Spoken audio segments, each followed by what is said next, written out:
നമ്മൾ എത്ര കണ്ട് പറ്റിക്കപ്പെട്ടാലും അനുഭവസ്ഥരായാലും വീണ്ടും നമ്മൾ പറ്റിക്കപ്പെട്ടുകൊണ്ടേയിരിക്കുന്ന ഒരു വിഭാഗമാണ് മലയാളികൾ എല്ലാവരും പറയാറുണ്ട്.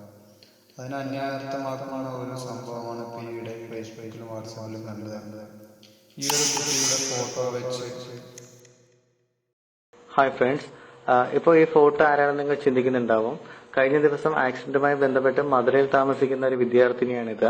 അപ്പോൾ തികച്ചും സാധാരണക്കാരായ ജീവിച്ച ഈ കുട്ടിക്ക് കണ്ണിന്റെ കാഴ്ച നഷ്ടപ്പെട്ടു. അപ്പൊ അത് റിക്കവർ ചെയ്യാൻ വേണ്ടി ഒരു 8 ലക്ഷം രൂപയുടെ ഒരു മേജർ സർജറി ചെയ്യണമെന്നാണ് ഡോക്ടർ പറഞ്ഞത്. അപ്പൊ വാട്സാപ്പ് അതോറിറ്റീസ് അവര് പ്രൊവൈഡ് ചെയ്തേക്കുന്നത് എന്തെന്ന് വെച്ചാല്, നിങ്ങൾ ഈ ഫോട്ടോയും ഈ ഓഡിയോയും ഷെയർ ചെയ്യുകയാണെങ്കിൽ 10 പൈസ വെച്ച് ആ കുട്ടിയുടെ അക്കൗണ്ടിലോട്ട് ക്രെഡിറ്റ് ആവപ്പെടുമെന്നാണ് പറയുന്നത്. അപ്പൊ നിങ്ങളുടെ വിലപ്പെട്ട ഈ ഷെയർ ഉണ്ടെങ്കിൽ ഒരു കുട്ടിയുടെ ജീവൻ രക്ഷിക്കാൻ പറ്റുമെങ്കിൽ, നന്മയുള്ള മനസ്സിന് ഉടമയാണെങ്കിൽ തീർച്ചയായിട്ടും ഷെയർ ചെയ്യാൻ അഭ്യർത്ഥിക്കുന്നു.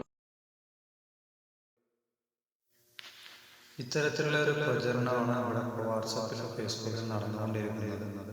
അങ്ങനെ ഒരു ഷെയറിങ്ങിലൂടെ അല്ലെങ്കിൽ ഒരു കമന്റിലൂടെ ആർക്കും പൈസ കിട്ടുന്നില്ല എന്നുള്ള വാർത്തയാണ് നമ്മൾ ആദ്യം തിരിച്ചറിയുക.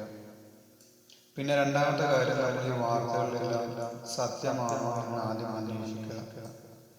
സത്യമുള്ള വാർത്തകളാണെന്നുണ്ടെങ്കിൽ അതിനെ ബന്ധപ്പെട്ട ആൾക്കാരെ കോണ്ടാക്ട് നമ്പറുകൾ അല്ലെങ്കിൽ അഡ്രസ്സുകൾ അല്ലെങ്കിൽ കുട്ടിയുടെ വീട് എവിടെയാണ്, സഹായം ചെയ്യണം, ഹോസ്പിറ്റലിലാണ് എന്നുള്ള വിവരങ്ങൾ അതിൽ രേഖപ്പെടുത്തണം. ഇതൊന്നുമില്ലാത്ത വാർത്തകൾ നമ്മൾ കണ്ടും കൂട്ടിയാണ്ട് ഷെയർ ചെയ്യുക. ഇതിന്റെ പിന്നിൽ പ്രവർത്തിക്കുന്ന ആൾക്കാർക്ക് അതിൻ്റെതായ എന്തെങ്കിലും ലാഭം ഉള്ളത് കൊണ്ടാണ് അങ്ങനെ ഒരു വാർത്ത ഉണ്ടാക്കുന്നത്. ചിലപ്പോൾ ഈ കുട്ടി പോലും അല്ലെങ്കിൽ അതിൻ്റെ കുടുംബക്കാർ പോലും അറിഞ്ഞിട്ടുണ്ടാവില്ല ഇങ്ങനൊരു സംഭവം. ചിലപ്പോൾ ആ കുട്ടി ജീവിച്ചിരിപ്പുണ്ടാവും,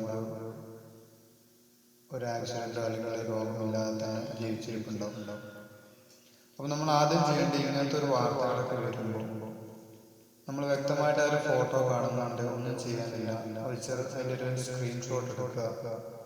ഗൂഗിളിൽ പോയിട്ട് ഇമേജ് വൈസ് സെർച്ച് ചെയ്യുന്നുണ്ട്, അതിനകത്ത് പോയി സെർച്ച് ചെയ്ത് കഴിഞ്ഞാൽ നമുക്ക് അതിൻ്റെതായ വ്യക്തമായ റിസൾട്ടുകൾ കിട്ടും.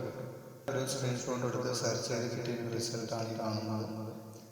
ട്വിറ്ററിൽ അതിന് ആ ഫോട്ടോ വെച്ച് 3 അക്കൗണ്ട് ഉണ്ട്.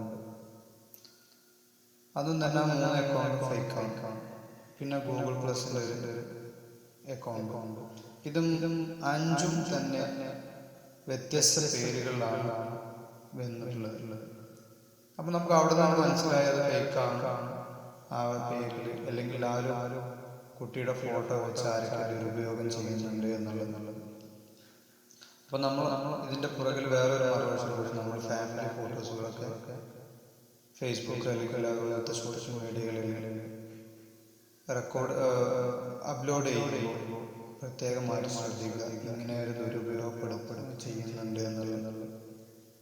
അപ്പോൾ ഒന്നുമില്ല, ഇങ്ങനത്തെ വാർത്തകളൊക്കെ വരുമ്പോൾ നമ്മൾ അതിനധികം അത് സത്യമാണോ എന്ന് മനസ്സിലാക്കിയ ശേഷം മാത്രം ഷെയർ ചെയ്യാൻ ശ്രമിക്കുക.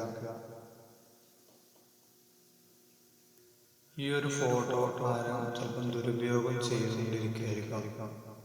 അതുകൊണ്ട് എല്ലാവരും പ്രത്യേകം ശ്രദ്ധിക്കുക. ഇങ്ങനെയുള്ള വാർത്തകൾ മാക്സിമം ഷെയർ ചെയ്യാതിരിക്കാൻ നോക്കുക.